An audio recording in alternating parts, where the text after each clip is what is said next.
It begins with a parade, but not the kind of parade an empire throws.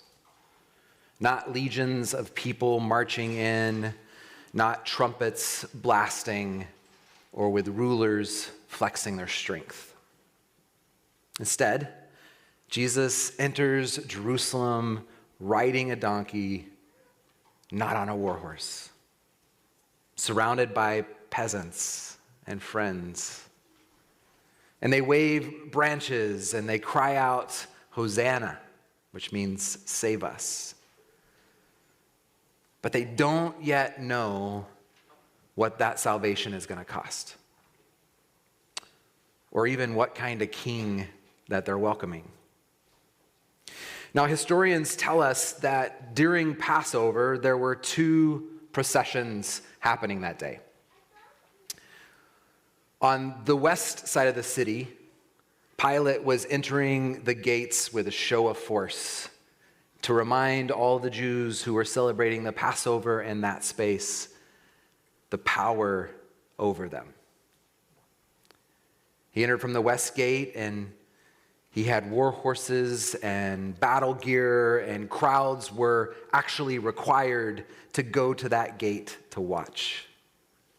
And meanwhile, as that procession is happening, enters Jesus from the east gate with a borrowed colt and no gear.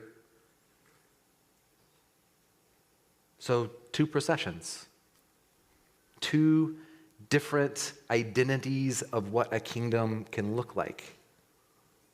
Two kinds of power. Two kingdoms in direct opposition of each other. One that's built on fear, and the other that's built on love.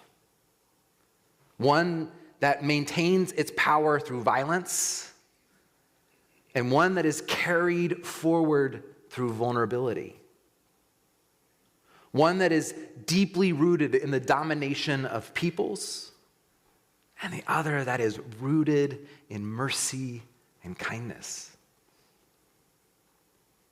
Now, Jesus enters in on that procession, and the scripture tells us that then he goes to the temple, which was his custom. We heard about that a few weeks ago, that he came into the temple and he preached his first sermon. But this time, when Jesus comes into the temple, things have changed. And he doesn't stay quiet about it. Instead, he walks in to the heart of a place of prayer that has turned into religious power. And he starts flipping the tables. So if your identity of Jesus is this God, this person who's just lovey-dovey all the time, this might challenge your understanding of who Jesus is. And that's good, because we should challenge our understanding of who Jesus is. So he flips the tables because he knew at the core of his being that this is supposed to be a house of prayer, and instead it had become a marketplace, a place of transaction, of gatekeeping, a reflection of the wrong kingdom. Right? Imagine riding in on the colt, knowing this powerful force is on the other side, and then you enter into the house of God, and it has become the house of the empire. See, Jesus isn't angry at faith. He's angry that the faith had forgot justice, that the poor were having to pay large sums of money just to meet in the presence of God, and that if you didn't meet an exact requirement of what it meant to be clean, then it was no longer a house that you were welcome to. It was a place, and had become a place, where the poor were taxed in order to worship, where the unclean were excluded, and where holiness had become a product to buy and sell. And so he disrupts it.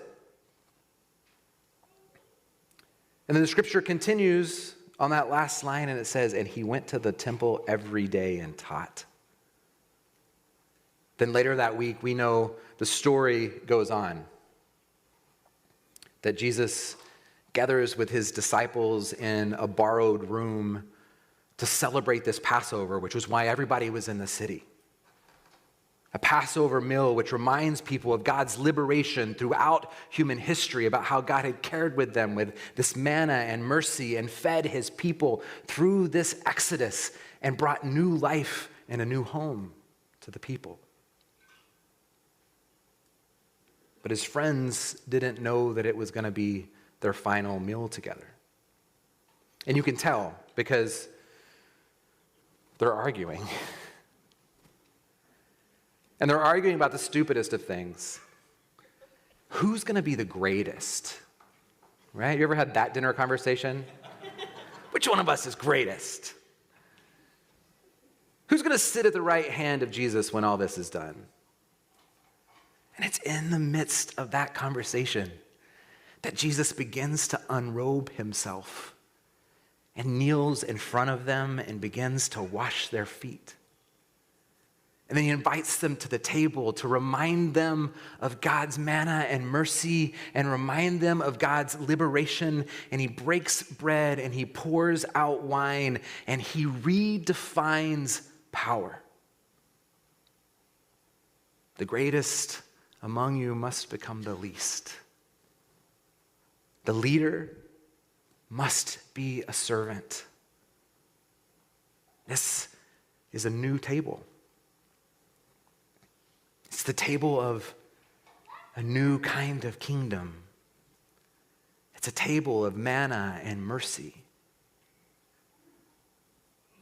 But there was a clash of two kingdoms. In Jerusalem, this contrast couldn't have been clearer on that last week of Jesus' life. There was one kingdom that said, power is domination. And Jesus says, power is service. The empire said, you need to secure your place at all costs. And Jesus said, you need to give your place away. The empire said, you got to win at all costs. And Jesus says, you got to love at all costs. See, the cross is not an accident this week.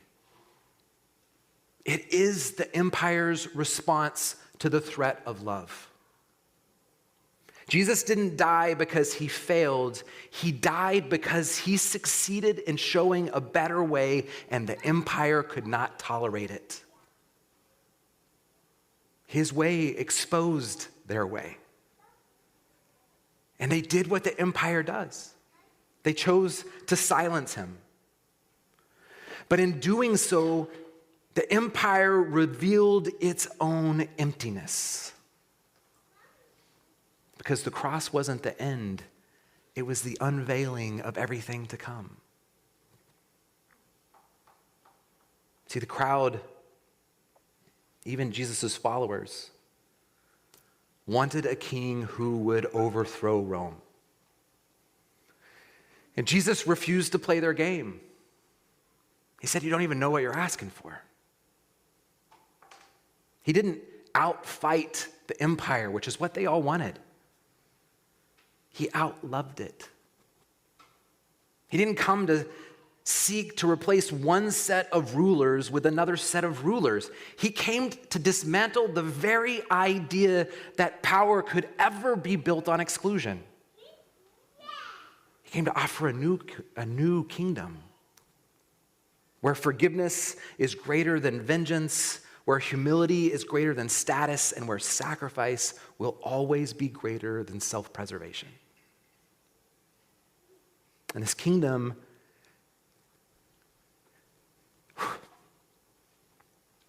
it's not just coming. It is here. And it's breaking in through the people who follow Jesus. Not to a throne, but to a table. So what do we do with this? What do we do with a king who rides a donkey and flips tables and washes feet and breaks bread? First, we got to stop looking for a God in a throne room because he's not there. And we have to start looking around at our own tables. We have to stop waiting for a new empire to save us because the empire will never save us. We have to start participating in the kingdom that already is. Because here's the scandal. Jesus still rides into our cities. Jesus still flips our systems. And he still kneels with a towel. And he still sets the table with bread and wine. And that humble, ordinary table is, in fact, the revolution we're all looking for. This is how God undoes empire. Not by force, but by feeding. Not by control, but by communion. And not with legions of people, but with love. And so we who keep waving our palm branches and praying our hosannas have choices to make. Are we only going to follow Christ when he feels useful for us? Or even when he's dangerous? Will we sit at his table even if it means that we have to get up from our own thrones? See, the table is open. And the kingdom is here. And love is on the move. This week, I got to sit with 30 religious leaders from Islam, Christianity, Judaism, Hinduism, you name it, they were there. And we were together for the sole purpose of working on our own souls. And you cannot imagine what happened over the table of breakfast and lunch and dinner. Because it's at the table where we are all transformed. This is the revolution. Please pray with me.